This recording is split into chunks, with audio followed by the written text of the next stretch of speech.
Hey, how we doing? It's Don, the auction professor today. This is our live chat, so I just thought to welcome everybody. I've got the usual notepad here with notes. What's going on with eBay? They've got the new fall update out now. I didn't see much in it to really worry about. They go on about the new payment process. They go on about some of the increased fees for those folks who are not meeting the recommended standards, such as items not as described, returns, and things along that line. If you have high return rates, you're going to be paying 4% more across the board on your final value fees. So that goes beyond the max of the 10%, which they've quoted. So there was a webinar this morning too on some of these issues as well too. I took part in part of it, but most of all the information was just a rehash of some of the other videos that I've seen and talked to. I don't know if everybody gets to notice for the webinar, but there is a webinar that comes out like at least once a week. I see one, and I'm also in one of the feedback groups too that eBay has. I can't remember the name of it, but literally they have surveys and stuff that I do for eBay as well too. It's nothing special. They don't know who I am. Anybody can do this, or at least the ones that they invite. So we do put feedback in as a seller. And I do stick up for the issues that I see, you know, they're nickel and diamond and things like that. Again, that's just how their business is. There's nothing I can do about any of this. I don't get mad or upset on that. I wish they would change some of the issues and fix some of the buyer related issues and some of the options for people to scam on people. They are addressing them. So they're working first on the sellers.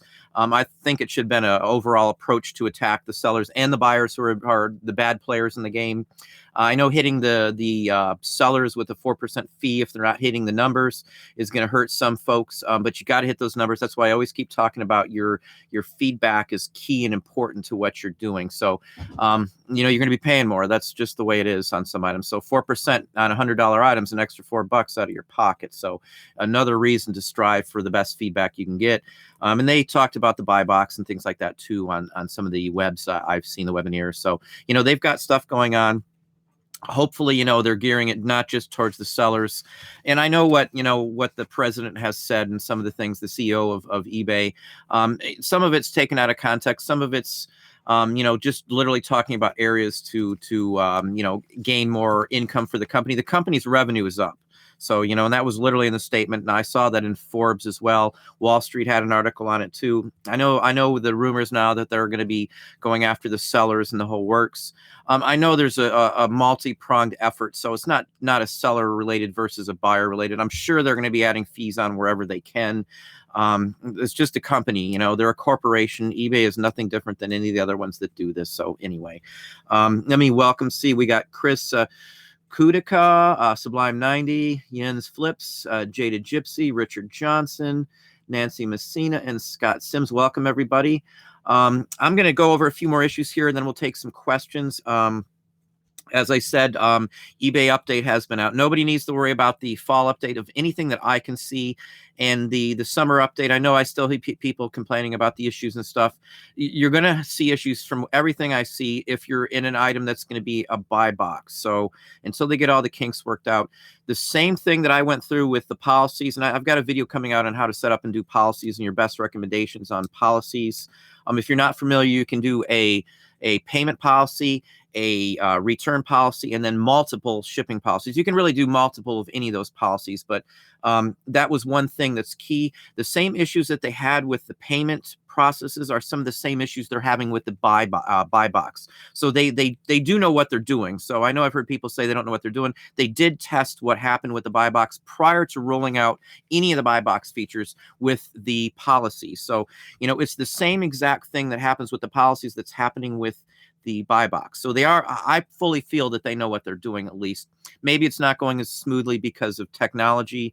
You know, every server in the building isn't exactly the same server. They might be using different, you know, systems or, you know, whatever they're using. I'm not sure what software technically they're using, but they all work the same way. I mean, it's all, you know, server software. So anyway, I do have an IT degree, so I do talk to them occasionally and get lucky enough to talk to somebody. And I've called the, you know, IT department personally about issues too and got some feedback from them. So, you know, I do pay a really good attention on this. I know some people think I don't, but I do pay attention to what goes on with eBay. You just don't stress yourself out about stuff you can't control, or it's out of your realm of doing anything about. So that's what I take it as. eBay is a good company for what you're doing and for what I sell. And again, if your items are going to be a buy box type of item, you need to work on your feedback if it's not top notch right now. So they're still steering this way. They're still going with the new Aiden, the new payment process, obviously. In my Facebook group, one of our subscribers had, in fact, I think he's on now, mentioned that he got a call about Aiden, and if they wanted to see if he wanted to subscribe and start doing it. Again, I wouldn't recommend anybody doing the new payment process at all. Don't do it until you have to. Don't be one of the few, whether it works fine or not, don't be one of the test people at all. Don't be a test person. Wait till everybody's rolling it. That way, if something is going different, or it's a whole different setup, because once they switch, your customers might have to sign up for and pay with a charge card. So don't force them to do anything new. I literally wait till everybody has to do it, and then it's going to be you just like everybody else doing the same thing. So don't single yourself out. I would not recommend doing it. Not because it may or may not work, just because it's a bonus to stay on PayPal to the last minute, in my book. That's what I feel. Most everybody obviously uses PayPal. Once you switch over, they'll still be able to use PayPal, but in some circumstances they may not. So I don't want any disgruntled long-time purchasers from us, or our patronage going elsewhere because the payment issues were different. I still take checks occasionally, and we still take money orders and things like that too. So there's other options out there too. You got to offer to take business from any type of client. And some people will not use PayPal. Some people have had issues with PayPal. They've dropped them years ago. So I don't blame them. And eBay's kind of steered away from letting you do checks or wanting you to do checks, but you're free and clear pretty much to do that kind of stuff as long as you follow the procedures. Send it through eBay, collect through eBay. They're charging you through eBay anyway, so you're pretty safe on that. Let's see here. I had quite a few conversations with some folks, some subscribers as well too, on not being able to list as much as they want. I just want to throw this out there too. I talk about this a lot. Set yourself up a schedule. Schedule yourself. Literally write out a piece of paper, type it in Excel, use an Excel spreadsheet. Every day of the week, set out there, say the hours you want to start, the hours you plan to work, and stick to those. Act like you're working for somebody else. I actually have time clocks and stuff, but I don't use those. Everybody here is responsible and sticks to the schedule. So you got to set yourself up some methods to do that. So make yourself a schedule. Treat it like a real job. Don't relax and slack off because you're working out of your house. That's what most people do. They can't separate the free time from the business time. And I try to do that. We have a separate area where we go to work. So you're in that area from a certain time to a certain time, and you don't leave unless you're going on a break or something like that. That's just a given with most things. But let's see where we're at. I know last week I did not get probably 4 pages worth of questions. I think a ton of people I didn't answer questions on just because I talked about issues a lot. So we're going to hop over to some of the questions here and see where we are at.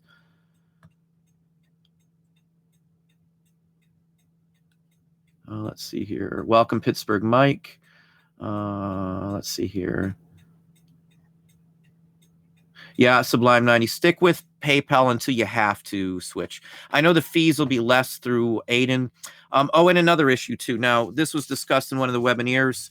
Once you do Aiden with them, you won't be able to pay your label fees through like a PayPal account like you're doing now. Like right now, if I buy labels, I'm buying them through eBay. And I know people use the charge card. We've got the charge card set up and stuff, but I just go right through PayPal. It's quick and easy and convenient.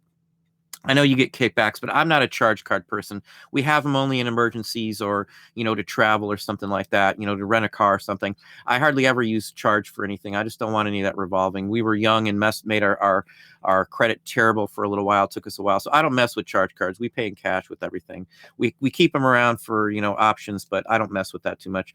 1% on that's not a huge deal. I can make that 1% somewhere else. So anyway, you will have to figure out on a debit card and keeping money aside, because it's going to work similar to some of the other sites that do this. So you will have to pay out of a separate account. It will not come out of the money that you collect from your customers, at least as of right now. Now, I just saw that, and I just saw a big thing from eBay on it, and they discussed it in maybe it was Wall Street Journal. I read that. I read 3 or 4 articles on eBay just today on the new system, on payment system, because there are trade magazines as well, and I read those sometimes too on processing and system processes. But just keep that in mind. You're going to have to really be on the ball, and it might be something you might want to do is set up an extra account with the bank. So if you're a business, you have an EIN, you can go down and get a free banking, business bank account from most banks. We've got several bank accounts, all business ones that were all free.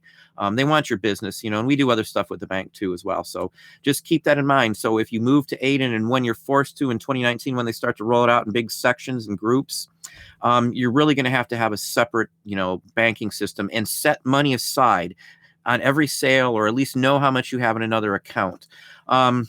I wish they would do it if they're going to go this route, to do it like Amazon. For those of you who know, on like Amazon, they take the shipping fees out of the balance at the bottom of your account, what you got paid through for the day. So the number goes up and down all the time for us too. So I wish they would do it that way, but you're going to have to pay out of pocket and then transfer the money in. And it's probably going to be the same thing like on PayPal. If you do a transfer, it's going to take 24 hours to 40 hours business hours to go through to your actual personal account, which shouldn't be much different than what you're doing right now.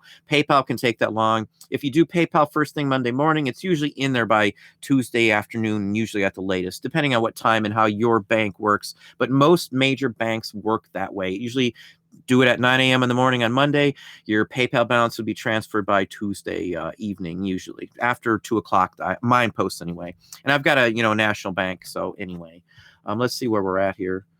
Hang on, I'm already gotten a little behind here. Do I know a good way to report bugs, Annie? I don't waste my time on a lot of the bugs, reporting them. Usually I'll just look on a board, and if I see that bug on the board, I'll just leave it alone. It might be something new that you found. So, but I do troll. I say I'm not really a troll on the boards, but I do go through the boards and look and see what's going on when I see some kind of issue. Usually I'll keep a notepad just like this next to the PC when I'm doing stuff, and I'll write what it is. So next time I call eBay, I'll just drop that issue in there, just because even with, a dedicated US, call service for the anchor stores, it still might take 40 or 50 minutes to get through to eBay. So, I don't want to waste my time unless I have to. But if you keep them together at the end of, a call, if you're calling eBay, you can have your call transferred to the IT department and express that. And that's usually what I would do and what I have done in the past. I've reported many issues that I've seen, glitches with this or the policies, or, I've called about the photos as well myself too. So, and once I found out what the issue was, there's nothing they can do. I'm not going to waste my time anymore. But the boards are really helpful. Like all the boards on Reddit, the eBay related ones are what I look at a lot. And usually I'll find an answer from them. It's been reported. They'll usually find a date when the issue is reported in the whole works too. So again, if it's a new one though, I would probably call if it's something that's really majorly affecting you. Talk to the regular person on the phone and then ask for IT to see if there's something they can do.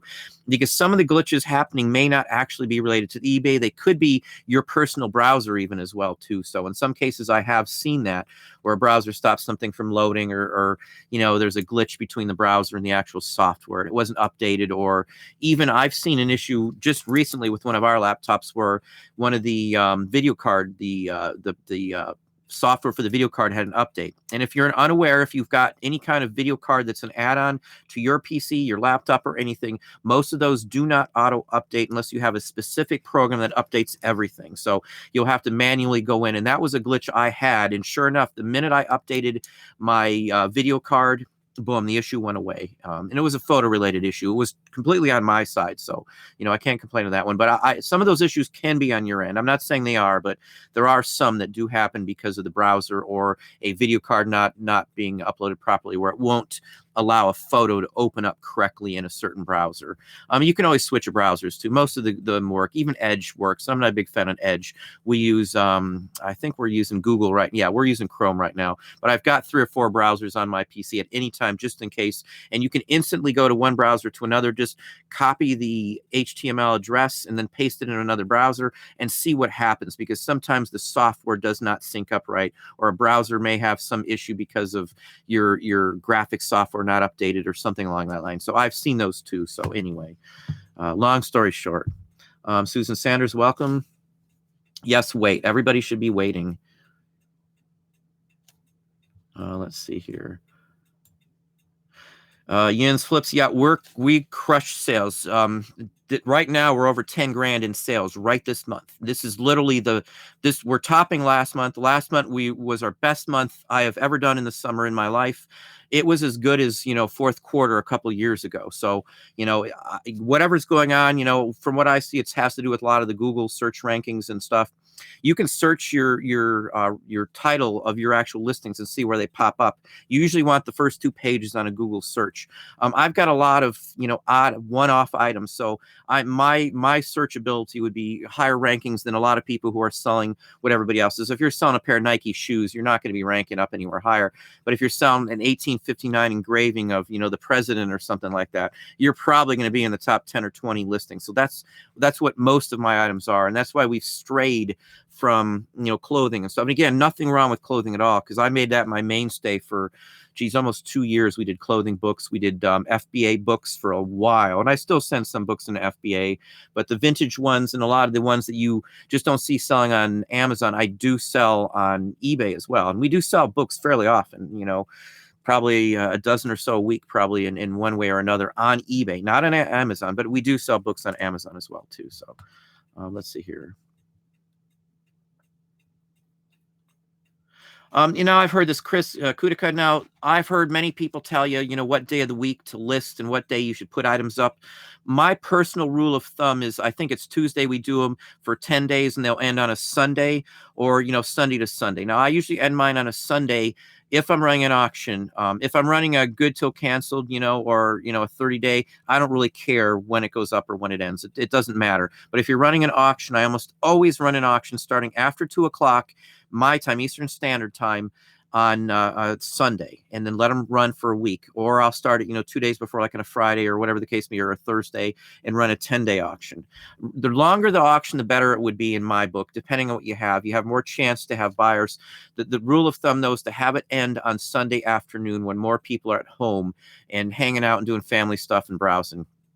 Now, I've had just as much luck on certain times of the year, in winter months anyway, on some ending on Monday and Tuesday. But again, it depends on the type of item we are selling. Most of those kind of items are items that probably another dealer or a crafter is buying, and they don't really care when it ends. It's part of their business. As we sell a lot of the paper items, the scrap items, the Christmas, the seasonal items. If you watch some of the videos, are actually items that crafters buy, and they'll put other things together before the holidays, and then they'll turn around and resell the items I sold them as something else. Like I've talked about this before, a lot of the Victorian scrap I sell, and I sell bundles, a couple hundred, I think 150 this week alone we sold in scrap, just junk lots of, bulk Victorian trade cards. Last week, I think we sold 270 in. So we sell these. Somebody else will buy these. They'll take out the pieces they want. They'll mount them onto a board. They'll jigsaw them out. They'll put some mica or some glitter around the edges of them. They'll put some string, and they'll make them look like a vintage Christmas ornament. Now, you'll see these all over. There's tons of these up there. They sell on Etsy. I've sold some myself that other people did that I got at a sale before. So I know they sell. Vintage ones were similar to that. Or people will take the Santa Clauses, they'll chop off the damaged parts and just take the Santa Claus head off some of the scrap paper that I saw or anybody really sells, and they'll make Christmas ornaments with like real fur beards, and they'll put 2-sided ones by taking 2 different Santa Clauses, one on either side. They'll add some fancy glitter string to it and things like that, and sell them as reproduction Victorian Christmas ornaments, and those still do sell as well too. You might have, they'll buy a lot of stuff. They'll buy die cuts or whatever they buy, and they'll make up a bunch of these from it. And you can look and see yourself. You'll see tons of like wreaths. Wreaths are one of the number one thing that most of the small feather tree ornaments I sell. That's what they go to. Most of them are wreath makers, and they buy from me, quite a few times a year throughout the year, every single year. I've got a rapport with half a dozen people who make wreaths. It may sound odd, but we've done this, as I said, for years. So for us, those kind of clientele come along just because of the items and how we sell them and list them. And like the scrap, when I'm selling Victorian cards and it's a big bulk scrap lot, I literally put the word scrap in it. That way they know that it's not complete cards. It's more along the lines of what they're looking for. So that's just another area there. Holiday stuff. I've talked about Christmas just this week. Christmas is, coming up quick. And I know it may not seem like that for those of you who are just trying to make it through summer, but there's a ploy to all this. And I talk about the big picture. You got to be looking ahead.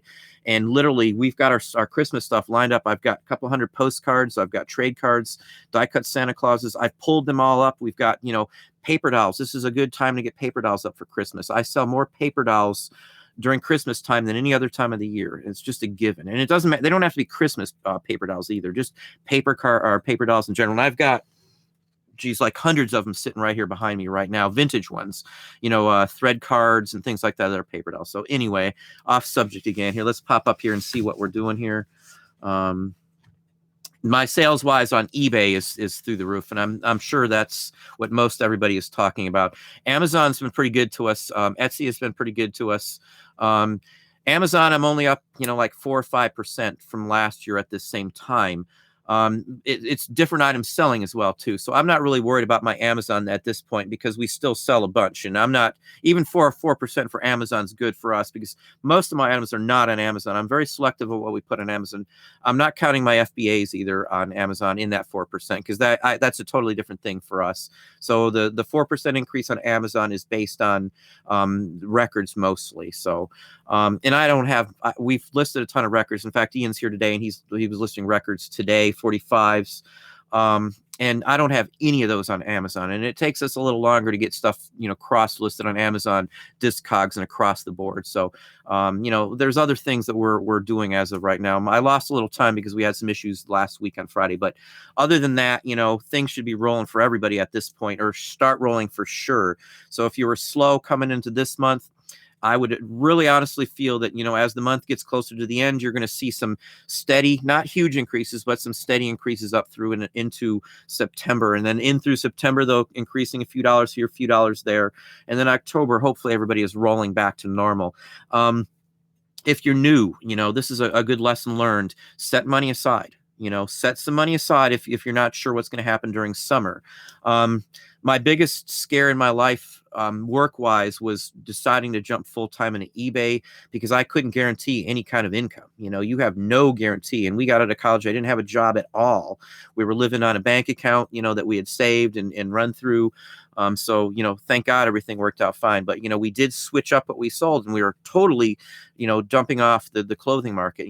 My bins are getting smaller and smaller right now.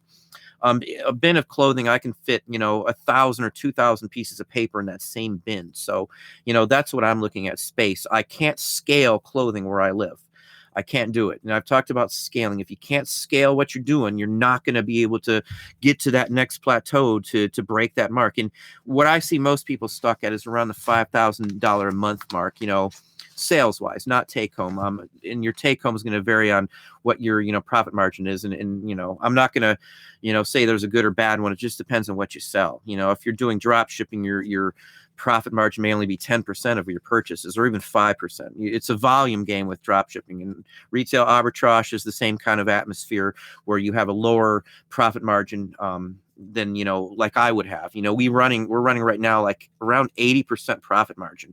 And I know that sounds crazy to a lot of people, but when you see that I buy this stuff for pennies, and I do mean pennies, even records. If you buy 1,000 records, usually you can get them for 10 cents or less a piece. Even if I sell them for $7.99, the profit margin is huge. I'm cheap, and I'll tell everybody that. I don't care what you think about that, but that is the way to make money. Folks that have a lot of money and are rich, they don't buy like designer clothing, or a certain group who doesn't. There are some who want to flaunt it and stuff like that. But for the most part, you'll see, rich people with, Mercedes-Benz, or, Rolls-Royce even driving around going to places that you would never expect just because they want to save every dime of money they have. So anyway, let's go back and see if we can get some more questions here. Hopefully that answers your question, Chris, on which day to list. I end on Sunday. That's the key. It doesn't matter when you start, just end them on Sunday afternoon. In my opinion, you may have some different results. I've tested it a million different times. Sunday always works best for what we sell. We sell items that, older, more established people may buy, not clothing per se. So it may be different for clothing. I cannot say for sure. But Saturday, usually people are out. Sunday, usually people do family events together, dinners and things like that. So you'll have a better chance. During the week, people are working, their kids are in school, parents are running around. So Sunday afternoon through the evening always seems to be the best for us. So anyway. Thomas Gardner, welcome. Leather postcards can sell very well. The best leather postcards I see are the comical. They're usually circa 1910, 20s, and 30s. There's some newer ones as well, too. But the comical ones are what I see. But the best ones I see are like football related or like pennants or college related ones. Those seem to sell better than any of the other ones. Average leather postcard, I usually get like $5 minimum. So they're worth buying if they're a few cents or even $1. And they may sit a little while, but there's not a ton of leather postcards. You know, there's probably a couple thousand on eBay, I would guess, just by what I've seen in the past. But they do sell. You know, don't turn them away if you get them for a good price. You know, $1 or less on one of those, just like I get any postcard. $1 or less is usually what I pay. I did buy some higher dollar ones the other day. I've got maybe it's gonna be a 2-part video, but I've got a video haul that I did. We went to a pretty big outside flea market. I took the family. We all went out there and did picking pretty much for the entire length. It was a long day for us. It was a ways away. I was picking up a truckload or a van load of records from somebody. So we wanted to hit a bunch of things at once. So I'm going to have a huge haul video with some shots of the place we went to and the whole works coming out tomorrow. And it's going to split up into 2 different days, I think, because I'm thinking the time length to show you what I got will take way too long. We got a ton of stuff. I got something really neat that I can't wait to show you guys. It's something I've never seen. I had to look it up, and you know, I can't find any price on it. I can't find anybody who can give me information because it's a really rare oddball item, but I'll leave that as a surprise.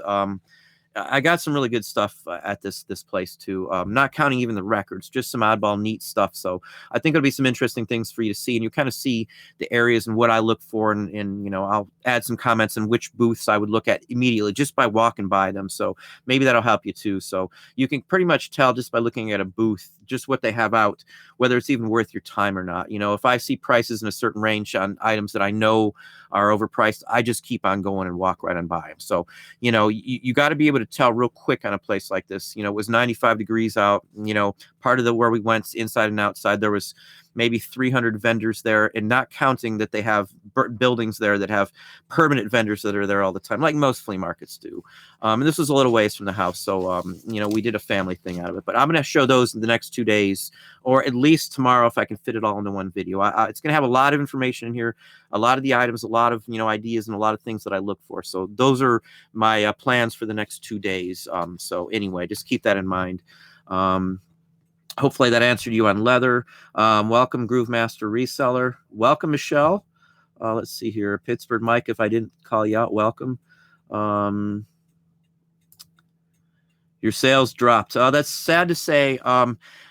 My best recommendation on anybody doing that, especially if you're having items that are, you know, the typical that are going to be in a buy box, is, you know, branch out a little bit. Start branching off a little bit at a time. Learn some different areas. Spend some time. It's going to take you time to learn the areas. Even if you don't spend a lot of time each week and you still are doing great and you love what you're selling, that's great. But you got to expand your business, because you can't scale it unless you've got some big, huge area where you know you can bring in high volume, and you've got the ability to list that volume as well. For us, paper is quick and easy. So I can list, you know, twice, even 3-4 times as much paper than I can clothing for the same amount of time. Same thing with photos. I can do 4 times, 5 times, 6 times as many photos of paper as I can do clothing. So, you know, again, it's a scalability issue. If I can't scale clothing and I can't scale it as quickly or as much of it as I can with paper, for me, it's a no-brainer. I'm going to switch to the item that I can scale up and I can list quickly, get easily, get cheaply. Anybody who's going to Savers or any of these stores, a t-shirt is $5 now. I used one for a decent one worth anything. So, you know, I can't make any money, real good money around here in the few thrift stores that are opened. Our 2 Savers, again, for those of you who don't know, the Toledo Savers both closed down, gone, out of just nowhere. Just one day they were going to close, I heard, and boom, they were gone. 2 of the other big ones closed. We've just got a couple Goodwills, Salvation Army, and what's the other one? Goodwill, Salvation Army. And there's a couple little mom and pop ones. Goodwill runs a auction of their own at this one here. They both do. The 2 that I know of here do. And they actually look up their stuff now on eBay. And I confirm that too. Another, I think Annie's the one who told me that too, that they started looking up at hers. I asked at the one here. I got some, hang on just a second. one haul. I did go to Goodwill and I did get some toys, and I asked when I was there, what they do. I knew somebody who worked there for a while, and a lot of people know them, so I did get an insider on it. They do Google stuff and look up prices now at Goodwill, just because that if they look it up and it goes over a certain price, it goes to their auction now. So if you're noticing less and less good stuff at Goodwill, that is why. They are searching through it very closely now. I don't know if they handled or hired a specialist. I didn't go into detail. All I wanted to know is what they were doing. My guess is Salvation Army does something similar and sends it to like the higher end stores. Goodwill now has high end stores too. So just keep that in mind too. If you're into the clothing, I'm just warning you now, in a year or two, it might be a totally different market where you're not going to have the option to get reasonable price clothing. You're going to have to stick to garage sales and stuff with limited access to this, For me to switch, I have to switch if I want to scale, because Savers, our number one area to buy clothing at when we bought stuff was Savers. Even at the higher price, they could still make good money, especially the coats and jackets.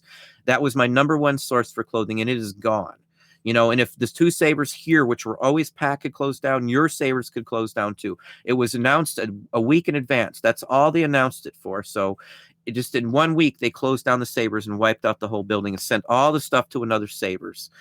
So just FYI, you've got to stabilize your business. You've got to have secondary sources, because the prices, I guarantee you 100%, are going to keep going up on everything you see in the thrift stores. They know what's going on now. They're auctioning it off themselves. You're not going to have an open market for this stuff, and I'm looking out for you, so you can think I don't know what I'm talking about. But if you've been to the stores, look up what happened to the thrift stores in my town. There's other towns that I've talked to and other people that I've talked to that said the same thing. Their Savers closed. I don't know if Savers is having financial difficulties or not, but Savers is a national company. For them to be closing 2 stores in the same city is ridiculous. So, keep that in mind. Please keep that in mind, because it's for your good. You're just setting yourself up for failure next summer if it's even worse. My prognosis for sales is going to be going down if you're sticking to the same things. There's a ton of paper out there for everybody. I've got many, there's probably 100 comments either through my Facebook group or here. At least 100 different people have told me now how cheap they find paper too. So, I'm not making this up. It's out there. It's out for you to find. You just got to look way outside the box and look at some of these other oddball items. And I've talked about videos I'll be putting out. I'm going to try and show you, a bunch of stuff that you can see, like the Santa Claus, things like that. That is just a minuscule amount of what Santa Claus stuff sells. If you type in Christmas items or Christmas cards, you're going to find a whole gamut of other items into the hundreds of dollars. There's just so many of each item available in those categories, and there's so many different search criteria you could use. So I picked on Santa because I'm working on some Santa artwork myself. So I love Santa Claus, the artwork wise, and the vintage and the nast and all the Santa Claus stuff that there's out there. So I'm always happy to see it. I always dig for it. I always find it, and it's a good item to sell. So anyway, let's go to some questions here before I talk your ears off now. Let's see. Yeah, last 3 weeks, even for us, most people that I've talked to have had better weeks right now than they've had for a long time.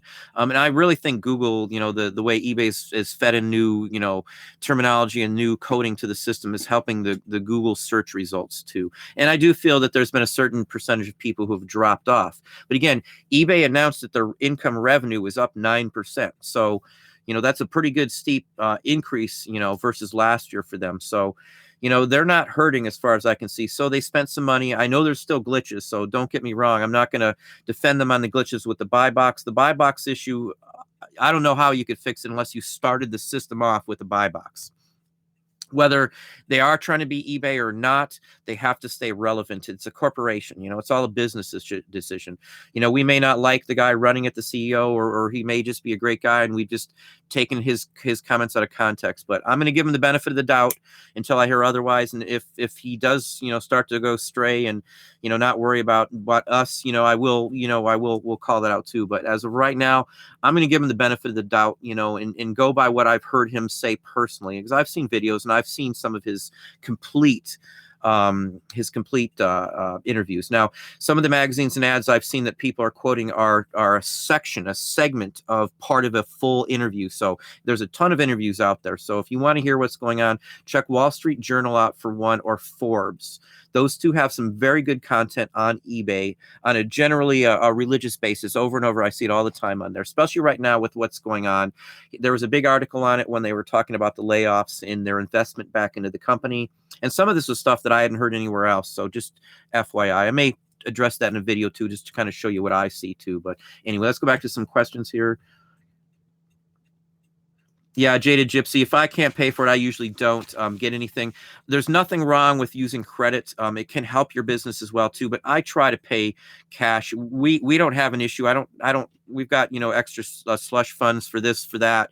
I put money aside for labor in another account. I put money aside for odds and ends and taxes, and I pay quarterly now too for pretty much everything. And I set money aside now just so I'm not caught off at the end of the year. Caught off guard. And I've never had an issue with it. Usually, if you're doing a good business, your fourth quarter would be more than enough to pay for any of the taxes that you have throughout the year, depending on how you're doing your business. Again, you need to be getting everything up for that to happen for you. So just keep that in mind.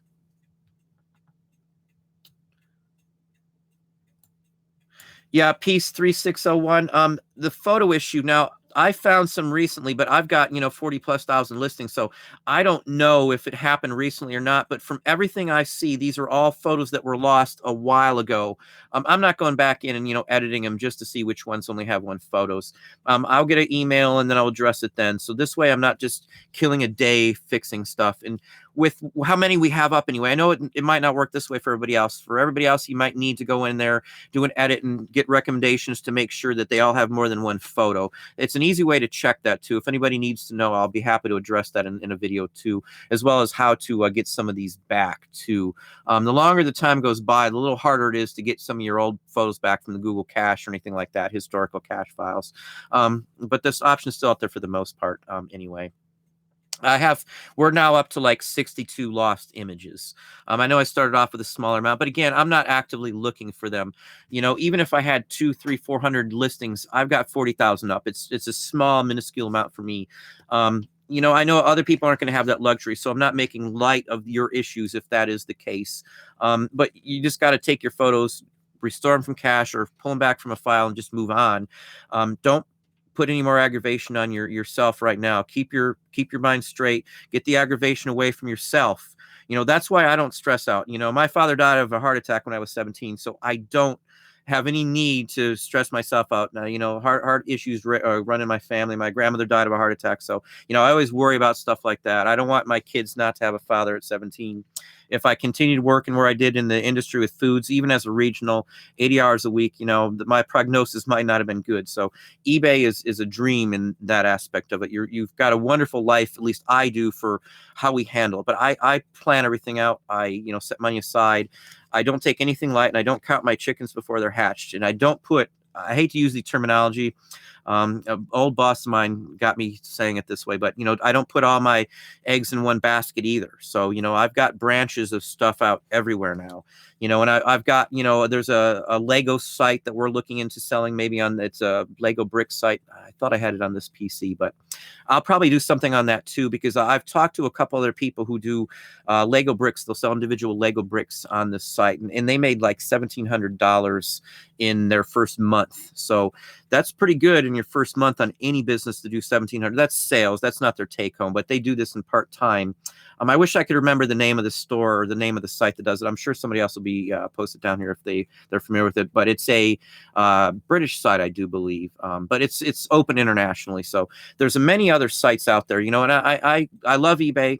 I know they were going through these changes, and I know they've had issues, but I still do list on other sites because you can't do that. You can't rely just on one site. So, we have thought what would happen if eBay goes under, and with all the grumbling. And I do know that there's a lot of people that are having issues. I personally am not. And I don't judge my increase in sales on taking anybody else's sales, because I don't sell what everybody else sells.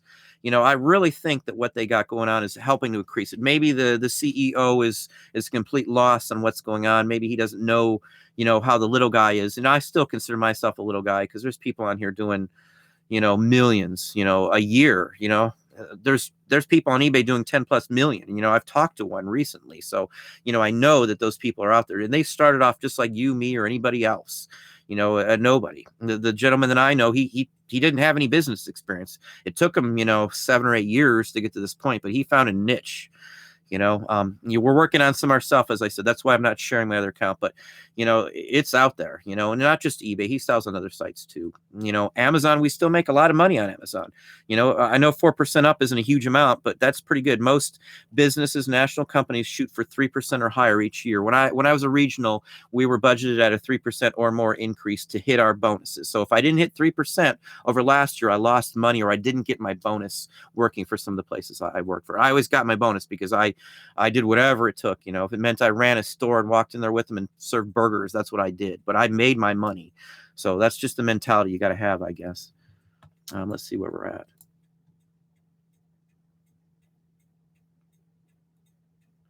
at. Richard Johnson, eBay is the #1 source for learning about postcards. You can get some books out. Hang on just a second. Underneath over there, Ian, there's a postcard book over there. Up, second shelf. Hang on just a second, folks. Let me see. See those books underneath? See the flashlight? Those 2 books. There's 3 books over there. Pull those out if you would, please. I'm going to show you a couple books I've got handy here. I'm going to help you with the people who did the artwork in them more than anything else. Most of the books are not going to be good for prices at all. You're just not going to get touching on those books. That's it right there. Sorry, folks.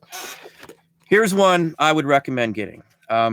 Get it from the library first, because a lot of the information, it has mostly illustrations. I've got dozens and dozens of books, but I do artwork, so I use them for ideas and things like that. There's ones on paper toys and stuff that'll cover postcards. It goes over the artists and such forth. There's some pricing in this too, but if you want a good idea on value and stuff, this will at least give you a starting point. None of the prices in here are good, though. None of them. You'll see the higher the dollar one, sometimes in this book aren't worth anywhere near that these days. So it just depends on the market itself. But it's called The Encyclopedia of Antique Postcards, Susan Brown Nicholson. I keep one of these here because I love the artwork in it. I'm an artwork buff, so I do artwork. I love artwork. I look at it all the time, but this book is a neat book, just to look at the pictures even. I use a lot of auction catalogs too sometimes, just because I like some of it, and I look through these for the artwork here. I probably see a lot more than most people. Even if I don't buy it all, I do see it. So that book I just showed you is a good book, I would say too. Let's see here. That would be a good start. But again, prices, don't pay any attention to the prices in it, because eBay runs the rules and the roost on postcards. There is a postcard only site too that I'll probably discuss in the near future here. I sell on it as well too. The prices I get out of those aren't as high as don't worry about that if it aren't as high on the postcard side as they are on eBay, but it gives you a secondary market to sell some onto. I won't shout it out today because I'd want to explain it a little more before I go into just hopping it on there, because there's some ins and outs on these sites as well too. But there are some specific sites that just do postcards that we sell on. As I said, I do sell on 7 platforms right now. So anyway, let's hop back to the questions here. Looks like I missed a whole bunch here. Let's just a second here. Let me get back to where we were.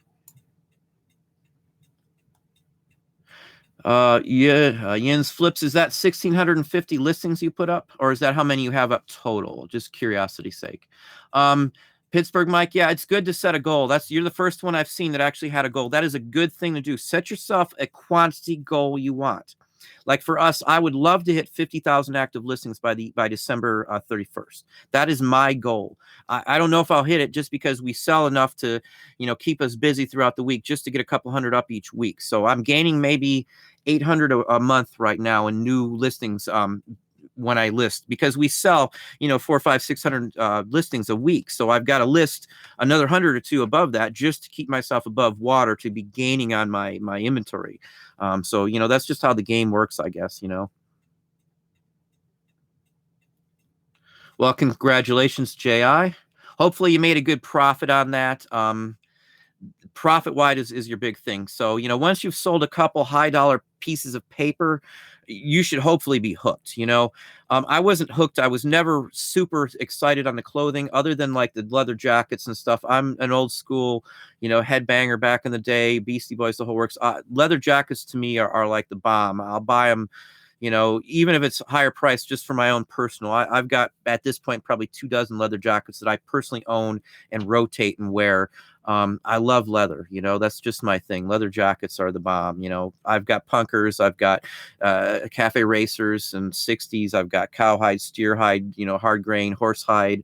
I try to get them. Maybe one of these days, if anybody's interested, I'll show you the differences in coats so you can know which ones are better to look for too, if anybody is interested in vintage leather. But anyway, Pittsburgh Mike, 10,000. That's a good one. If you can get yourself to 10,000 by the end of next year, I'm almost assuredly your sales are going to be going really up there on that. And your percentage of profit should hopefully go up with that as well too. Just because you got a bunch of stuff up, if it's not the right items, it's not going to sell. So, and your biggest factor there is you want to make sure if you're listing $10,000 worth of items, you're taking a good chunk of that home as a profit. If you're not, stray away from the low profit margin areas and work yourself up to the higher profit stuff. We started off selling lower end stuff, and as time goes by, you know better areas to find stuff, and you have a better idea on what's worth more. You can bypass some of the little stuff that makes less money and move yourself up the ladder. It's a ladder you got to climb, and everybody has to do it. I had to do it. Everybody's going to have to do the same thing. But we've broadened our market to these items. When you have 40,000 items up, it's a given. You're going to sell a bunch of items every single day. I don't think I have sold less than, say, 260 any day of the week on our main account, just our main account on eBay. Less than that any day of the week for months on end. And I couldn't even tell you when the last time I sold less than that is. That would probably be the lowest I could tell you I've sold in over a year, probably at this point. I'm usually at 750 or higher. So, that's our goal. But again, I list constantly. We took Friday, Saturday, Sunday, and I didn't do really much on Monday just because of some issues we had with a family member in the hospital. But anyway, you've got to have a plan. And as Pittsburgh Mike has, he's got 10,000. That is a good goal to shoot for. That is what you want to do. You want to, let's say you did 3,000 listings this year. Next year, I would try to get 5,000 more up to give you an 8,000 running total, hopefully. Obviously, you're going to sell some. You're going to have attrition. You're going to lose some throughout the time. Something might get damaged and all. But, the goal is if you sell 100 items a week, get 300 items up a week. It's the only way you're going to do this. Selling 600 a week, I would love to be able to get 1,200 items up every single week, but we've got a lot of other stuff going on. My fingers have been branched out all over the place. We've got artwork, I've got models, I've got some client meetings and things like that. I've got some portraits I'll be doing for somebody. I've got a lot of stuff going on, so I don't have the benefit right now. And again, as I said, we're listing everything we can, but we've got calls constantly from pickers. I went to a picker this morning. So, and I got quite a few things this morning. HO scale trains. I picked up a whole horde of them, brand new stuff. So anyway, let's hop on down some more questions. Welcome, Kim Kelly. Yeah, Pittsburgh Mike. A lot of people blow it out when they're starting off. They just want to get some money turned around, which you may need to do, and there is nothing wrong with that at all. I 100% agree. You might have to blow stuff out, but once you've got yourself an established base of listings where you're getting sales every single day of the week, start holding off for higher prices on them. Start countering prices on them. I know a lot of people just take an offer if it's even halfway decent. These days, I don't care if I don't sell something right away, because the next day, boom, I've sold it probably, or like, let's say I haven't had a return in this whole year at all, but last year I had a return on a coat. Person didn't like it. I ended up turning around and selling it for $20 more than I sold it the first time. So I never even worry if I had a return back then, but 99% of the returns I ever had were clothing based. I don't have returns on paper items. There's not much to go wrong with the paper item unless it's damaged in shipping. If it's a high-end item, then it probably has insurance on it in the first place. So anyway. Jaded Gypsy picked up a bottle. Hey, can you get over there for a second, Ian? I picked up some bottles too. So I talk about bottles. I do pick up bottles. Just hand me, a couple of these. That's fine. Other bottles to look for. Now I picked up a whole box of bottles. This morning I picked up another box of bottles at the outside flea market that I went to too. So the medicine bottles are what I look for the most, and they're usually printed ones. Now this one isn't a huge one. This one's like $8 or $10 it's worth, but Condition's going to sell it, and they were $3 a piece. I bought the whole box for $20. It was out in the middle of the sun. There was even water. Well, I don't think this one has them, but there was water in them. I talked them down. They had to be cleaned up. Not all of them, though. This one was just the way I found it. So bottle-wise, you want medicine bottles. You want bitters bottles, black glass bottles, as I showed you, onion bottles. Bottles I always sell, and I get them. I've gotten them, 1, 2, 3. I've gotten 4 lots of bottles this week, just this week. So, you know, they're not all super high dollar ones, but if you pay 20 bucks and I get 30 bottles and one bottle's worth $8, you know, you can do the math real quick there. It doesn't take long to make a lot of money off of bottles. So you just got to have a certain eye for the printed bottles. I like the embossed medicine bottles. Quack Medicine sells across the board in print ads, postcards, trade cards, bottles, even like catalogs and stuff. Quack Medicine. Type in Quack Medicine and see what you get. If you're enjoying the videos, if I can just ask you to hit the like button. I know everybody says smash it. If you want to smash it, fine, great. I'd love that. Want to get some action going here. I do want to help as many people as we can. So anyway, we've got 75 people on, which is a good start here for us too. And I thank all of you for being on tonight. Let's go back to some more questions here. Electronics you can sell. Household gadgets, clothing, whatever you can pick up, that's good. I mean, you got to start somewhere. Even if you've been doing this for a little while and it's working for you, whatever model works for you is great. Just because my model works for me doesn't mean it's going to work for anybody else. And just because someone else's model, there's Tony, the soul, I can't think of his name. He sells shoes. His model, I don't know how the heck I would ever get that working. I don't know where I'd even source that many. That guy's a wizard on shoes from everything I see. And he sounds legit to me. So, you know, there's niches and ways to do anything, but everybody can't get that thing to flow the way they do. I wouldn't begin to know and want to spend my time on shoes personally. I see the money there. There's a ton of money. But you know, again, shoes could be going by way of what everything else is going in the clothing field. I know market for shoes, the price has gone up and sales and all that. There's more and more competition, but he's found a niche there and it's working very good for him from what I see. Let's see here. Paper, yeah, picking up paper is one of the best things. Brown medicine bottles, just pay some time and do some research on them to see. Some of the smaller brown ones aren't as high dollar because they're newer items for the most part. Like this one here you can find Victorian trade cards for this. This is Dr. Miles. Now he's got liver bottles and all kinds of things. The heart ones sell better. So, you know, it just depends on what you have. Most of them, Dr. Jane's are good ones. Anything that says doctor on these bottles are good. Some of the smaller ones don't sell as well. Some bottles only sell for a couple dollars or even 90 cents. So you just be careful on them. Again, research for everything. I knew I was going to get my money off a couple of bottles in here.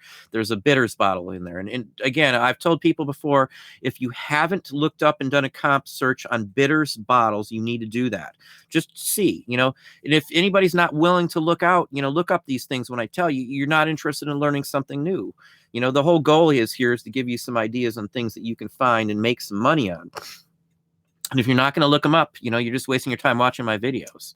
You know, I'm trying to honestly show you some things that you can make money that I make money on every day. And I don't really worry about competition because there's so much of this out there. You know, everybody's scattered across the globe, and I've got so many sources for the material. I have not run into any issues with any of the people or places I go of any competition still. So, you know, I'm not worried.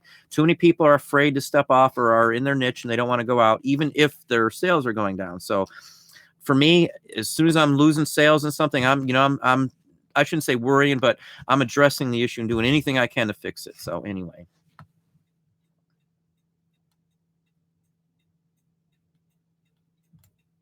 Oh, let's see here. Where are we at?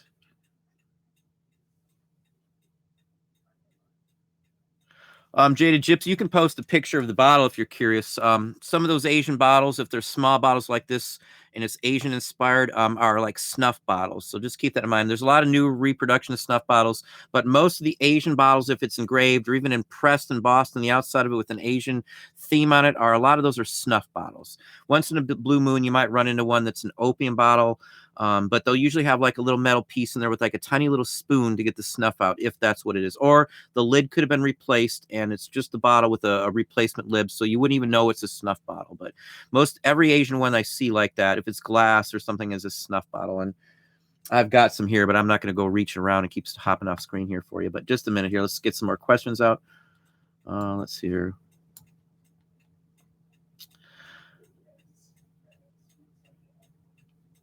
Yeah, family photo albums, Pittsburgh Mike.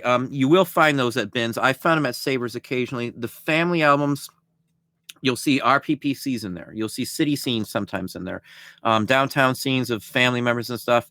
It doesn't matter if it's somebody's personal one of a kind RPPC of, a city scene with that person in it, because that's a one of a kind. Then, for the most part, that would be worth more than the mass-produced city scenes that you see, daily. So just keep that in mind. I always grab photo albums, anything with photo in it.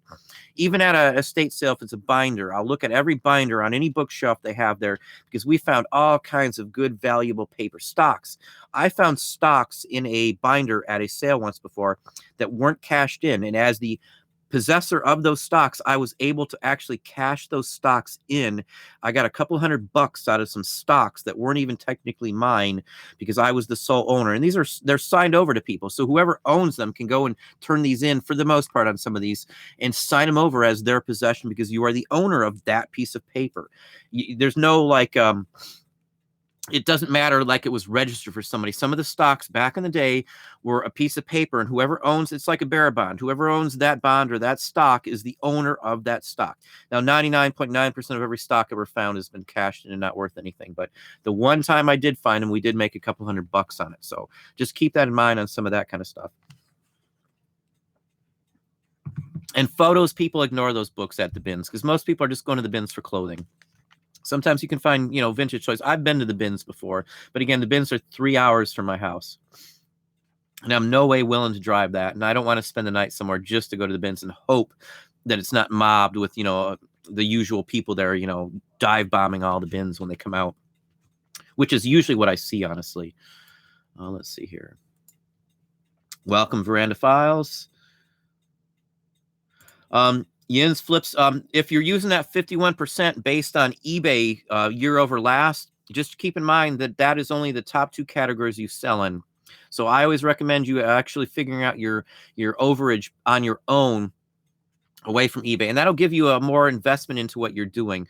I try to do everything manually first, just so I know. Once you know how the figures are and what your sales are and what you're looking for, then you can go ahead and use somebody else's figures. At least that's my take on it. I like to be hands-on when I start something until I know every aspect of it, and then I'll go and do the shortcuts and the easier ways out of it. Just me. I feel like I'm more invested. And when I train like other managers and other people into the businesses I did, I made sure they could do it before I started showing them shortcuts. So anyway, but I never trust eBay sales figures, because they're almost always off on us, because we sell in so many categories. Every category, my top 2 categories could change, both of them, every single week, even on the stuff. It just takes me selling like a $400 or $500 item in a category, and then boom, that whole category is thrown off. So I say that a lot, but I'm still surprised at how many people are unaware of that, because they don't really explain it other than a little tiny, one little line that says, that it's comparing it from the last 2 you sold in, your top 2 sales categories. So anyway. 600 matchbooks for a penny a piece. There's actually, I talked about another gentleman on here, Mike, one of my subscribers I've talked to many times, and he pointed out there's a gentleman who sells just matchbooks. He's got over 100,000 matchbooks, and he sells, I want to say we calculated it out at over 1,000 matchbooks a month. His average price was $2.99, but he sold some matchbooks, for a couple $100. When you're getting the matchbooks too, if you're buying matchbooks, the best ones are the complete ones, and the unsafe ones with the striker out in the open where it could actually get striked and go off. Those are the ones you want. Or feature matchbooks. Type in feature and matchbook and do a comp search on that. A feature matchbook has images on each one of the little the actual matches themselves. So when you open it up, it'll be a scene or showgirls or a car, and when you pull them off, there's usually another set of images behind that. But feature matches are what you want. You want them whole for the most part. The empty ones will still sell. The military ones, the advertising ones, Coke, Pepsi, any of the soda, Bubble Up or Dr. Pepper, Mr. Pibb, whatever they are, any of those sell. Hardware ones sell. Smith & Wesson always sells. Military bases, keep them flying. V for Victory, any of those kind of stuff sells. So we do sell matchbooks, and I do sell them all the time, but I always try to buy them complete unless they're dirt cheap. A penny a piece. For $6, you got that many. That's a pretty good deal. I would think you could probably sell just a couple individual matchbooks out of that many and make some money on it. There's some like I guess you'd call them girly ones and stuff, you know, like pinup models on them too. Those usually sell a couple bucks a piece for them. And if you got that little into them, who cares if you're spending, you know, 5 cents to list them or whatever your fees are based on, you know, your store level.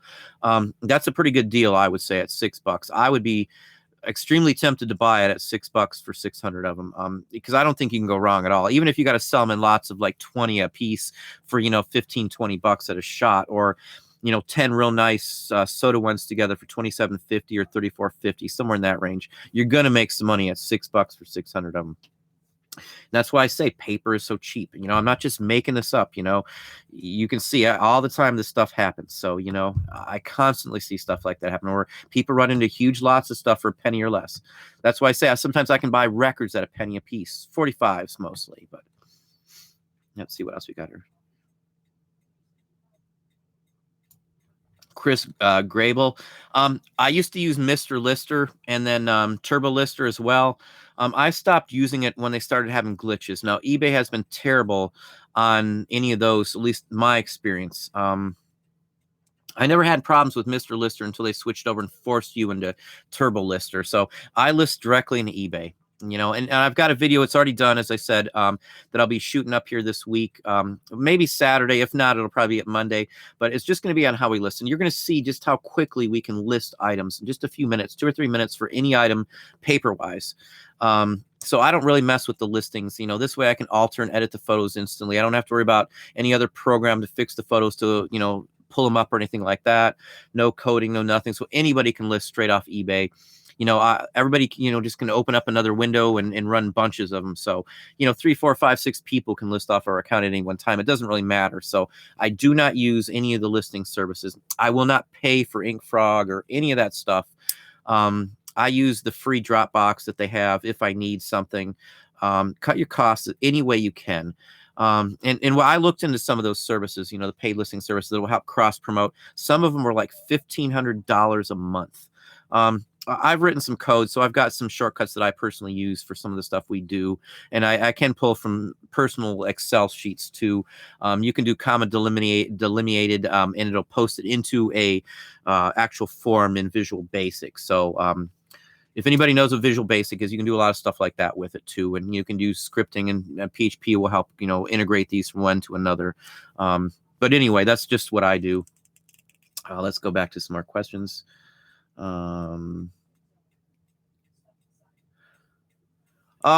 Cigar labels, for the most part, I don't buy them when they're attached unless it's worth something in the box. I don't mess with, you know, I wouldn't want to try to ever get a label off a box. Sell it as a box. They will sell on the box, especially if it has a large inner, you know, the smaller outer already on it. Most of what I buy are bought from collectors or, you know, estate sales where they're probably in big bulk. So you've seen, I got them all the time. I get pretty much cigar labels, you know, a couple times every week. Literally every week of the year, I run into cigar labels. Don't mess with getting them out the boxes, though. Leave them on the boxes, or search down other avenues to get them off the boxes already. Most of what I have are like printer samples, so they were never on a box ever. If you see printing on the back with the company name, like a lot of the ones you see in my what sold videos are Geo Harrison and Sons. Those are all samples. Those are printed to advertise what they sold, and those are the number one thing you will see. 90% of every cigar label I get is a sample. It was never meant to be on a box, or, you know, people did put them on a box, but that's not what they were sold or marketed for. They were marketed as a selling tool to get you to buy them in bulk. Back in the day, people would buy those cigar labels like 500 at a time, and they would buy just a wooden plain box, and then they would buy the cigars separately as well too. This would be a store. A store would buy the cigars from one person, they'd buy the box from another, and then the labels from a third person, and they'd put them together at the store because it was cost effective. You couldn't just order some of this stuff from the same place and have them all put together for the most part on some of these. And like a cigar label may not even mean anything to a brand because anybody could put any kind of cigar in that box. The images were just there to draw you in, to get you to buy that specific cigar. So it's not a big factor on what the name is. It's what it is, who made it, and, you know, just how nice the cigar looks. So, you know, I've sold ripped up ones in my last video. You can see, I think my last I sold one that was, you know, had holes in it, whole one side looked like it was chewed off, and I still got $50 for it. And that was a sample too. So, condition wise, even on some labels will sell very high. One of the labels I sold 2 weeks ago was very damaged, and I still took almost 170 for that one. So, but again, they're all sample labels, or 90% of them, I would say. I don't waste any time or spend any time dealing with the paper anymore. I buy it as it is, and it goes up as it is. But I've got massive sources for the material. So again, but I've done this for years now. This is all I do. I'm literally centered on paper now. That's all I do. We drove 3.5 hours to get some paper the other day, but I got a mess of it. Less than a penny a piece on a couple thousand pieces of real good paper. So, and I'll probably show some key items out of it too. So anyway, let's hop on to some more questions here. Welcome, Illinois Picker. Macaroni May, welcome. Better late than never, I guess. Yeah, Illinois Picker, Christmas candy you got to watch out for, just because of if you don't have a BOP, I wouldn't sell candy. That's just my opinion, because if somebody claims damage or injury or got sick or anything like that, you're going to be dealing with a lawsuit with the USDA or something along that line. I have a BOP, so I'm fairly safe, which is a business owner's policy, and it covers you for items you sell if somebody gets injured or files a claim against you. I don't have to take the claim. If somebody sells something that's bad and they get hit with something, they could go under, and their business could be gone in one fell swoop. It's worth $100 and whatever we pay a month to keep my business safe with insurance. So again, insurance is key to what we do with the volume we do. Again, if you're not doing a ton of money, stay away from unsafe items, and get yourself a policy once you hit a certain level where you feel comfortable. My policy covers me if eBay goes down for a week or a day and I lose sales. I can prorate what I lost for that day, and I can recoup it from my insurance policy. And that's most of them. That's most of the ones that I see. I had to hunt. I've turned on my insurance company to several other people, and they have, bought the same insurance basically that I have. So it is a decent policy, and it is one of the only ones I have found. So anyway, if anybody wants that information, I will only give that away privately. So, because I don't want to promote somebody specifically, but you can email me through my channel. I do have an email address on my my YouTube channel here under the About Me section. So just FYI.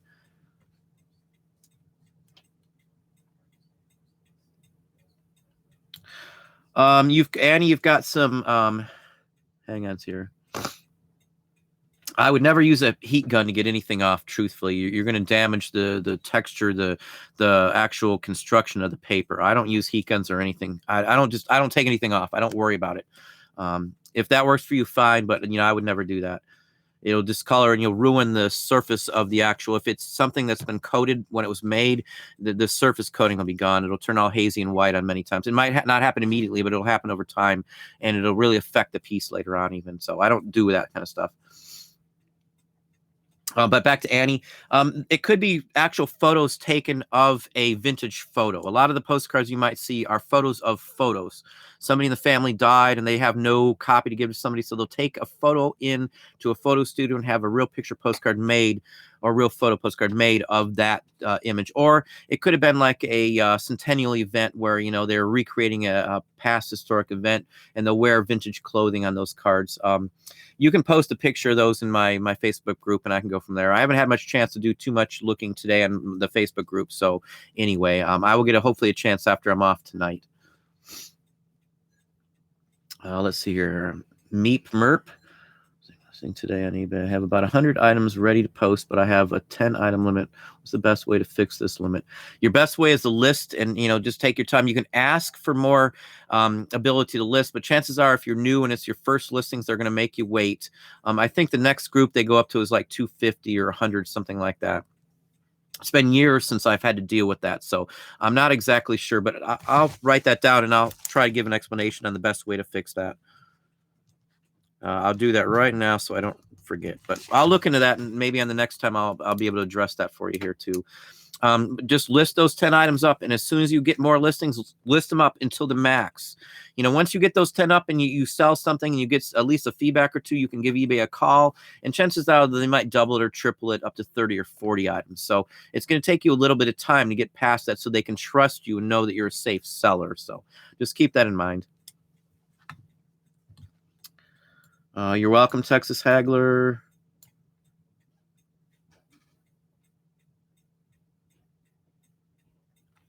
Ian's flips, you can list them high with a bin and best offer, and go from there. You can always lower them later on. I list mine higher than most people. Literally, almost every one of my postcards is up higher than even what they've sold for, at the highest point. And that way you have room to play with. You got room to lower it. Let's say I put something up for $50.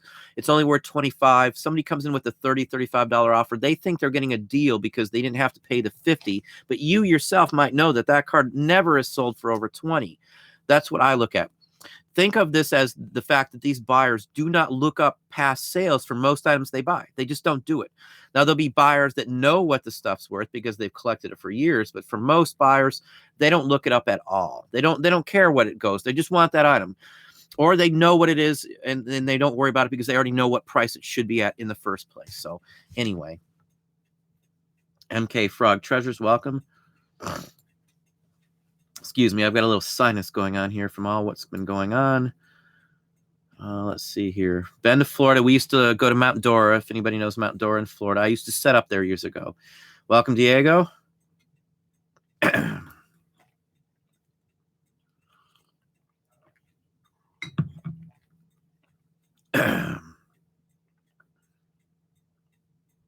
Hang on here. I'm just trying to catch up on these listings here.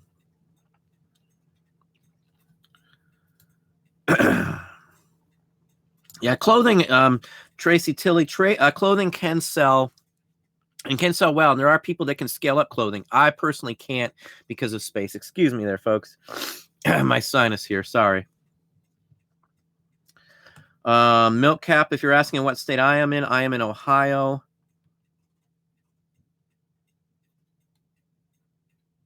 Thomas Gardner, what do I do with the specifics? If you've got the same information in the title, you don't have to put it in the specifics section because it is automatically going to be found through a search.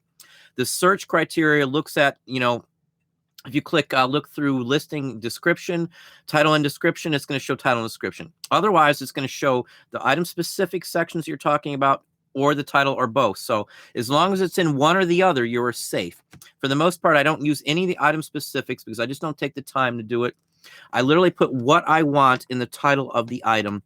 Most of what we sell, I've sold tons of them, so I know what titles and what things work. We've run tests all over the place on almost everything we can think of.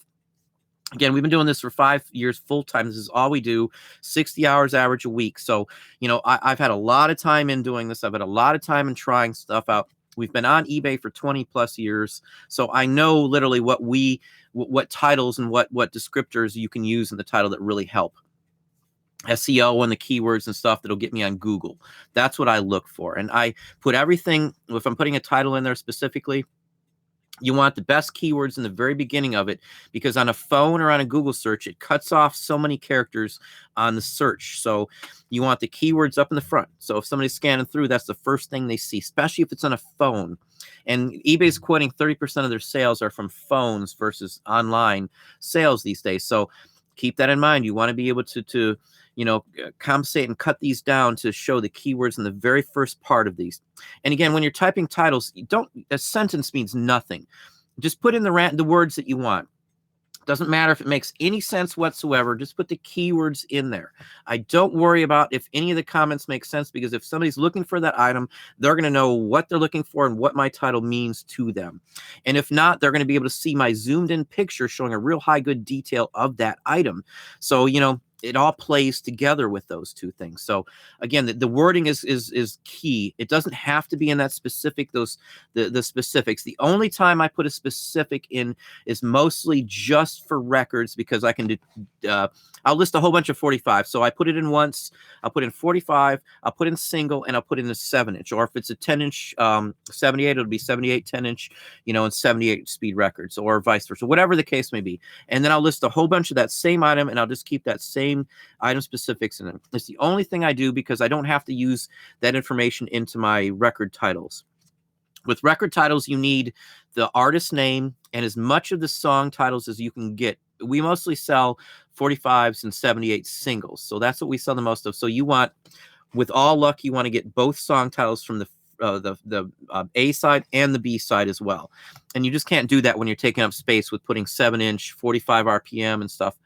Sometimes I put 45 in the title, just to fill up space too as well too. So it just depends on what you're listing and your preferences, but you don't need it in both spots. Yeah, Jaded Gypsy, paper hauls are cheap, quick, and easy to sell, easy to list, and easy to find. You know, if you're not finding them, you're really not looking outside the box, because I've been all over this country. I've been all the way from Boston to Whittier, California, Denver, Rio Grande. I mean, all the way down to Florida, all the way up to Oregon, through New England, the middle of the country, Denver. I've been all over the place, and everywhere I go, I've bought postcards or paper items at a antique mall or a thrift store or a flea market or something. You know, wherever you're at, it's there, because everybody had this stuff back in the day. There wasn't TV, there wasn't radio. The kids collected postcards, they collected trade cards and paper items. That's what you're going to find. You know, you just got to go to some of the sales to find them, though. So, you know, look online a lot. You can find a lot of the information and places to buy them online.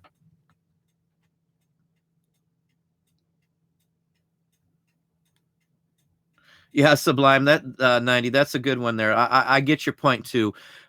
Everybody should be looking up stuff anyway. His comment here is that he's happy that the prices are going up, because it makes him, you know, spend more time and not just impulse buy something, which is great. You know, and the other thing that a lot of people do, and I've done it myself quite a few times when I did buy a lot of clothing, because I got excited with the piece of clothing. I got to go, wow, I got like a Tommy Hilfiger or Hilfiger sweater or something with the big logo on the front with Tommy Hilfiger. Um, some of the time, you know, I'll say, wow, you know, and I'll miss like a hole under the armpit or something on the sleeve or something. Everybody has done it, I'm sure, if you buy clothing. So at the prices they're getting, you need to sit there, and I'll sit down at one of the sofas in a thrift store if I was buying clothing, and look at it very closely. You know, usually me or the wife will do them both. You know, both of us look, because one of us might have missed it and the other person can catch it. So anyway, that's the other mistake. You know, impulse buying, don't ever do, and don't ever buy anything without checking every inch of that piece of clothing, especially if you're buying like a $6, $7, $8 piece of clothing. You got to do it.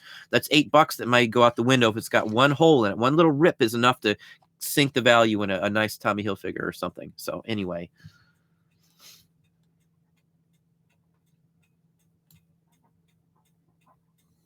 Price their stuff as such, they would move on a ton more stuff. I'm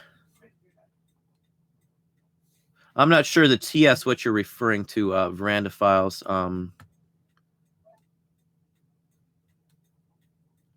Yeah, I'm not really sure what you're trying to say there. It's probably just me. Jordan Nelly, welcome.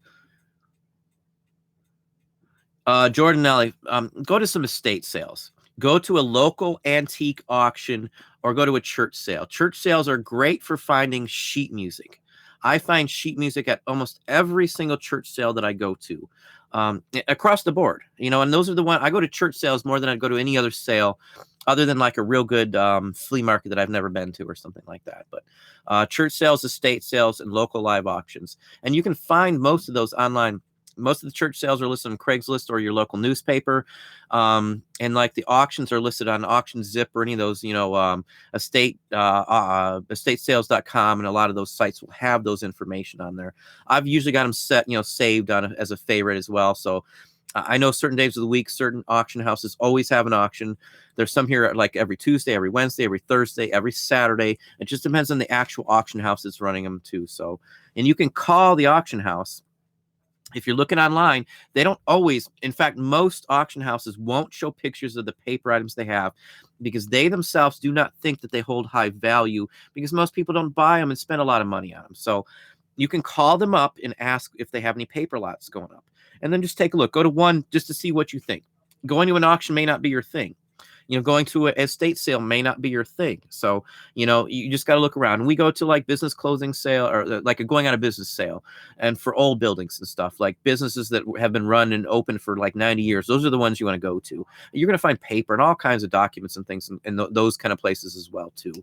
Even a barbershop closing down, you'll find old stuff if the barbershop's been there for 100+ years. So, and they show up. We've got stuff like that around here that have been around for, you know, generations, that just go out of business, even, you know, on a weekly basis or something like that, going around at least in a 100-mile range where I can drive somewhere if I really wanted to. So anyway, welcome, Anastasia. Glad to have you your first time. Goodwill actually now looks up. I discussed this earlier in the video. You probably missed it, but they actually look up prices on eBay and Amazon for items before they put them out there. And most Goodwills now run auctions. Type in Goodwill auction, and you're going to see that most of them have their own private auctions online, and they sell items for more than they would go for on eBay for the most part, especially the records. I'll never buy a record off of any Goodwill auction because the prices are outrageous, especially for the few pictures they show you and not knowing what's in them. And I don't really feel like driving over there just to look at them, which some of them will let you do and some of them won't. So just keep that in mind. Goodwill prices are going to go up and up from here because they know what's going on. They're trying to get their own place in the game to be selling and reselling just like you are now. So as Salvation Army's not far behind. So, just keep that in mind. Savers does it or did it before they closed down here too as well. Yes, Peddling Profits, please hit the like button. I appreciate those all whenever everybody does that. Estate sale. Yeah, as I said, Jada Gypsy, estate sales are the bomb for stuff like that. Anastasia, a good advice is look at what you got, look at what they have, go to the preview, show up an hour early and look at the preview. You might even have to show up earlier than that if it's a big one that's advertised just for antiques. Sometimes the parking lot is full 2 and 3 hours out beforehand. Not always. It just depends. You have to scope it out. I know which ones to show up at which time because I've went to most all of them so many times. Go early though. Go to the preview. Get yourself a little notepad and write down notes on what you're interested in. Don't let anybody else see it. Don't spend too much time looking at the items because if somebody thinks that you know something that they don't, they may bid you up just to see what you're doing. So just keep that in mind. And most auctions, if you go to it, they're going to hand you the stuff right away. So I try to take somebody with me if I go. So if I have to leave something sitting at my chair, someone doesn't steal it. Everybody I know has had stuff picked up and taken by someone else, knowing it wasn't theirs, and had stuff stolen right there on the floor of the auction house or at the end. I keep it handy. I keep bags and stuff. I bring some of the Walmart or the Kroger's bags with me, the cloth ones to hold stuff if I have to. But set yourself a price on what you're buying and do not go over it. Do not get auction fever and think you have to have anything. Everything there you could pass on if need be, if the price hits a certain point. It may be out of your league, but if you don't know what you're getting, don't spend too much money on it. The best time at an auction, the best thing that I can say is at the end of the auction are cleanups, where you can get a whole table sometimes for $5 or $10 because they don't take the stuff and most people don't take it. They just want it gone. So at the end of the day, what doesn't sell, there'll be a group of people that, are waiting to the end. Sometimes it's just me or sometimes it's just a couple people. And I'll get table loads of stuff for $5, $10, $15. Lots of good stuff even because most people, it's little doodads, little tiny smalls like I sell all the time. Most people think they're junk and they don't mess with it. So, that's my take on it. Keep a list. Know what you want. Don't go over your price and don't get auction fever. You get wrapped up in it and you just keep going higher and higher. You don't want this guy to outbid you. Who cares if he outbids you if you know what it's worth? He may not have looked it up. He may not know what it's worth and be bidding just because you're bidding on it and think you know something he doesn't. So if you stop and you hit your limit, stop. Don't bid again. Who cares if you miss it? It's better not waste your money and get nothing to show for it at least and not lose money at least at the end of the day. Yeah, grab a number card. Most of them you'll have to actually register. You'll have to give them some information. You might have to give them a charge card or at least show them cash. Some of them take cash. If you take it and use a charge card, most of them are going to charge you a fee. Some of the time it's 2, 3, 4% on charge card. Sometimes it's even higher than that. But most of them will take a check without a fee or cash. So I usually try and carry cash or a business check with 2 forms of ID too. They're not trusting people, and I don't blame them because people can bid on something and then just not be able to pay for it. That's why they register you ahead of time so that the sale goes through. And at the end of the day, if you say you're going to buy it, you have to buy it. It's a legal and binding thing. Obviously, they're not going to take you to court over it, but it's just not worth having a hassle, especially if you intend to go back to that place over and over again, which is what you're looking for, a good place to keep returning to find these type of items. Don't cut your strings with these people to start off with. Do the right thing. Bricklink, yes, flipping particles. Bricklink is exactly what I was talking about. As I said, somebody I know sold $1,700 of Legos on there in their first month on there. Anybody selling $1,700 of anything, that's a pretty good start for your first month. I don't know how much work they had into it. I'm going to talk to them again in another couple of days, and we'll see about that. But I might discuss that too because we've got about 500 pounds, no exaggeration, of Legos. I've probably got 1,000 plus minifigures. And these were my kids. We used to buy them in a place called Dirt Cheap in the South. And you could buy, we got a bunch of the Batman sets now that go for like $400, but you could buy them at like 10 cents on the dollar because they were open boxes, brand new still, never touched figures or box sets, and get the huge $100, $200, $300, $400 sets for 10 cents on the dollar. And we used to buy our kids tons of them. You know, I made enough money. It wasn't an issue. And then we still have them. My kids saved all that stuff. So we've got the booklets and everything. So Legos are a huge mover. I was really debating on, you know, giving the kids like their own little business to do that with, you know, something they could make a profit on too. So anyway, Bricklink though, we'll probably talk about that again. Yeah, I've heard it's a lot of work for a little bit of return. It's just hard to say. Let's see, just a second. I've just lost where my spot again. It is acting up again. We're getting close to the end here, so I'm back to where I didn't get everybody answered again. Hang on, let me see if I can get a couple more questions in here.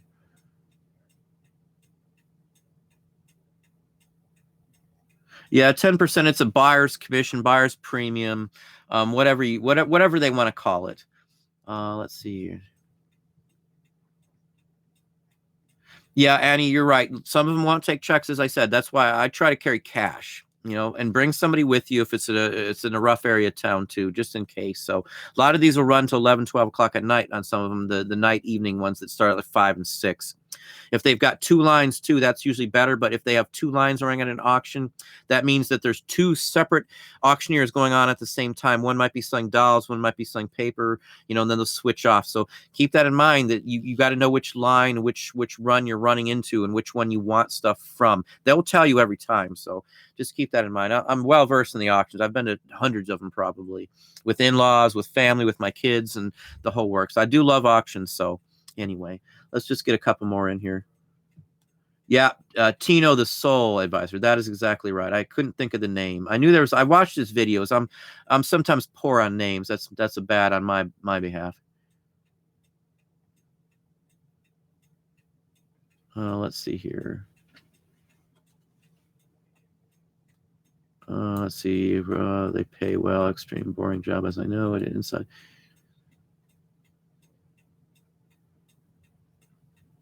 Yeah, let's see. Polish Heck. I'm sorry if I pronounced that wrong. I worked a corporate job. I was a regional manager. You know, we did, you know, millions of dollars in my region a year. I could care less about the job. Even when I was doing it, it was a paycheck for me. I wasn't invested in it other than I did my job to the T, everything I was supposed to do, and then some, because I wanted the money. But I didn't appreciate it, didn't like my job. I like what I do now. So liking what you do is key. You know, if I didn't like this, you know, eBay would not be for me. I wouldn't do it because there's a lot of work to it. You got to know a lot of stuff. It's not just about listing. You can't just, you know, list something and expect everything to go well. There's just so much more to it. The scaling video I had up, scaling is key to this, to work for us anyway. I can't scale clothing, as I said. We're moving away from it. So anyway, let's see what we got here. I'm just going to answer like one more here because we're already at the hour-and-a-half mark. Let's see here. Good luck. Yes, good luck, Anastasia.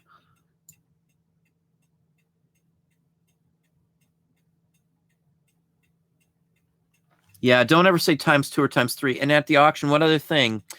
Sometimes when you're up there, they'll yeah, ×2 or ×3. This kind of goes into that. Like, let's say there was 10 chairs up there, and if they yell out each on each price, that means if you say $5, you're required to pay $5 for each of those chairs. Make sure you know that they're individual items versus like a grouped, you know, 5 each style lot, which might be 2s, 3s, and 4s. So it might sound a little confusing, but once you've seen it, you know, and been to a few of them, you'll understand what they're talking about.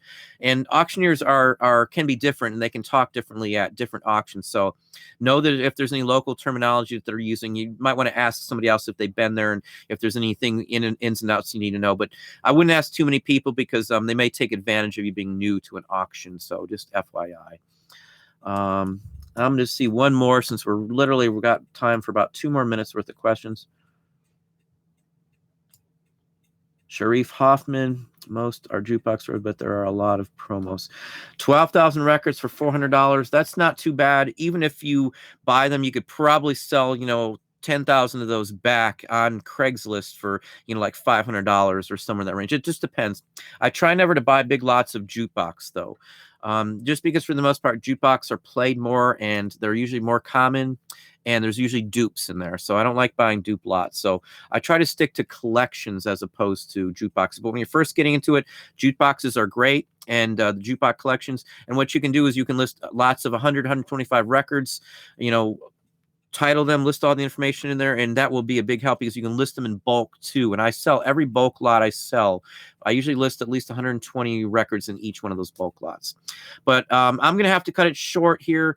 I did write down notes last week, and I still have some questions here that we'll be addressing still. And I'll see if there's any more questions, as I've still got dozens more of comments that I didn't get to, unfortunately. But again, I apologize if I didn't get to your questions. I try to answer them the way they come in. I do talk, and I am a little long-winded on some of it, but I'm trying to get you the whole information. I don't want to just give you pieces and parts of stuff. I want you to understand how it all works together. But the clock is chiming now.